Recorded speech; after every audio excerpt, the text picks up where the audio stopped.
So I'm going to play this for you right here to give you a feeling, not just, intellectually understand, but a feeling of what developing a culture is all about. We want the Big Ten championship, and we're going to win it as a team. They can throw out all those great backs and great quarterbacks and great defensive players throughout the country and in this conference. But there's going to be one team that's going to play solely as a team. No man is more important than the team. No coach is more important than the team. The team, the team, the team. And if we think that way, all of us, everything that you do, you take into consideration what effect does it have on my team. Because you can go into professional football, you go anywhere you want to play after you leave here. You will never play for a team again. You'll play for a contract, you'll play for this, you'll play for that, you'll play for everything except the team. And think what a great thing it is to be a part of something that is the team. We're going to win it. We're going to win the championship again because we're going to play as a team. Better than anybody else in this conference, we're going to play together as a team. We're going to believe in each other. We're not going to criticize each other. We're not going to talk about each other. We're going to encourage each other. And when we play as a team, when the old season is over, you and I know it's going to be Michigan again. Michigan. Yeah, Bo Schembechler had a huge impact on me in my life. And, whenever I hear that, it chokes me up. It was like it was just yesterday. And, like a lot of other people, you loved Bo a lot more when you weren't, playing with him. So he became a very good friend after I left school and all. And, the leadership values and the things that he did really impacted me. And so he had a really tough challenge because he challenged the status quo in a very, very big way. And it's tough to play football when you don't have any players on the team. So he had to do something about it. And he created this reward system about teamwork. And everyone believed in that reward system, and they aligned on that system. And so, it's not always the first person who invents something that becomes the winner. And I'm sure you've heard that many, many, many a times. But he who comes up with the first great idea or invention isn't the person who necessarily gets the most out of that innovation. And in fact, there will be defectors. So another personal example of mine is the first computer design course I had was on the Z80 in the basement of ESA Engineering, which was an 8-bit microprocessor. And then from there, we moved to 16-bit and then 32-bit on the Motorola 68000. And I actually became a TA in that lab. And as I was working there, it became very apparent to me that the students, I thought, were getting a lot more when we were teaching Z80 stuff, designing much more logic, much more computing power than on the 68000 when they were spending all their time just learning the instruction set.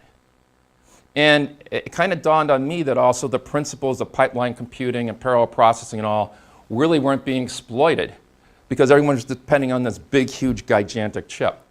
So instead, why don't you have a smaller reduced instruction set computing technique rather than complex instruction?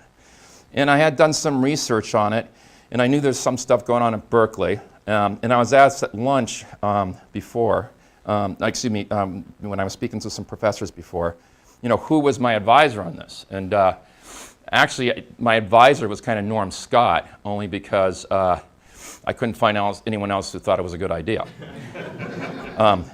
And actually, they thought I was crazy, because all the research, all the backing, all the dollars, all the marketing was all around going complex instruction set computing.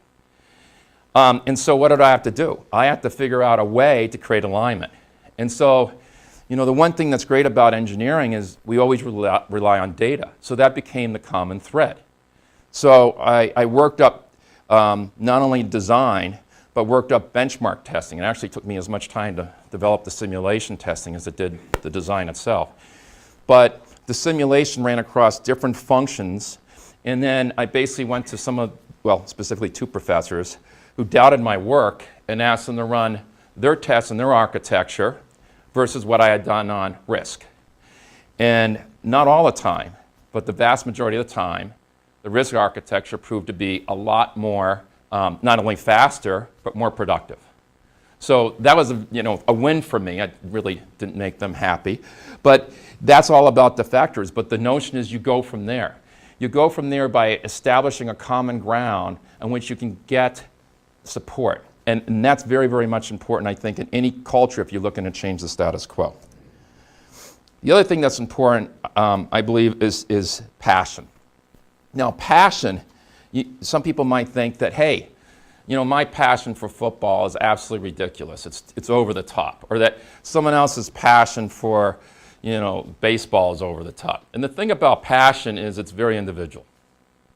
There's not a right or a wrong answer. It's what's in your heart. And it can be in your heart for a whole bunch of different reasons. But, engineers have hearts just like all the liberal arts students and all the business students. I'll take that back on the business school students. I really think that you got to trust your heart. In order to do that, you have to know what you love. And so I would spend time understanding what you love and what's most important from you. And you could say, well, what's so special? Oops. That's magical. Yeah, passion. Oops. So I'm gonna share something with you, and it may or may not evoke any kind of reaction of For passion. nearly a century, these two fields have seen history made and legends born. You don't even have to say Desmond Howard, you can just say Heisman Post. For the Michigan Wolverines and the Ohio State Buckeyes, the greatest rivalry in college sports is about more than football. This is a rivalry between two ways of life. The one thing that he said that really stuck out with me, he said, this is more than a game. This is war. Buddy Hayes is furious. You have to understand, football is a secular religion. You feel you are a part of something that stretches from before you existed and will be here long after you are gone. Michigan versus Ohio State, the rivalry. So you might say, this is kind of crazy. Get this excited about an annual football game? And I went to high school in Ohio. And it wasn't until I came to Michigan that I got it, all the passion, the history, because it wasn't just about a game. It was around a rivalry. And some of you may have that more with Michigan State because of the upbringing of families and the history behind it and the tradition behind it. But again, I think it becomes a very personal thing, and then certain things in life have a symbolism of what those passions are. And those are things that are very important to follow. And I think passion is really, really important because what it does is two things. It allows you to become maniacally focused around something that's very important, even when things get really bad. Because things get bad when you're trying to do something very different and change the culture, change the status quo. And unless you're willing to be fervent about your own passion and dedication to overcome failure, it won't go. Thomas Edison, I think, said it best when he said, I didn't fail 1,000 times creating the light bulb. It just took 1,000 experiments before I finally got it right the first time. And that's passion. I list here things that I think are pretty obvious about being brave, not stupid. Do important work. You don't want it to be kind of a short-lived kind of passion. You want it to be something that is everlasting and something that you truly love. For me, I had a situation where I had to pay for my own school. So every spring break, I would be working. And I told you about this situation where I had done this risk architecture. Well, some of that work got out. And for my last spring break, Harris, Larry Rigging knows all about this, but Harris Computing invited me to go down to Melbourne to interview. And they put me up at this incredible hotel right off the beach and spent 2 days meeting with people, smart people, wining and dining me. I thought I was going into the NFL. It was unbelievable how they treated me. And they wanted me to be one of their 5 to 6 people on their project team that they were going to launch in San Diego. And it was very, very exciting. And they paid for my flight down, and they paid for my meals. They even paid for my gas and my rental car. I just said, this is great stuff. I know exactly what I'm going to do. We had a great time on spring break, which they essentially paid for, us except for the beer. And I came back, and then one night I got this knock on my apartment door, and it was a representative from Fairchild. And they were launching, or they wanted to design a new chip, and they wanted me to be part of that design team. And I was very humbled by this person flying all the way to California unannounced to come talk to me about their new computer chip. And he left, and I had this empty feeling, to be honest. And it kind of had started actually not because of the people that some of the people that I met who were going to be on that design team for the new supercomputer for Harris, but what I thought my life was going to be like, working with that small 5 to 6 person team, 18 hours a day. And what I realized is that my passion around working with people and solving people problems as well as technology problems might be lost. And so I had to do something that at the time was very, very challenging for me, because the uncertainty about doing something else other than designing computers was a challenge. It was scary. And so I had an interview with Bell Labs, and it was already scheduled. I didn't want to cancel. And I went in, and they're talking, and halfway through the interview, said, I'm not sure I want to design chips anymore.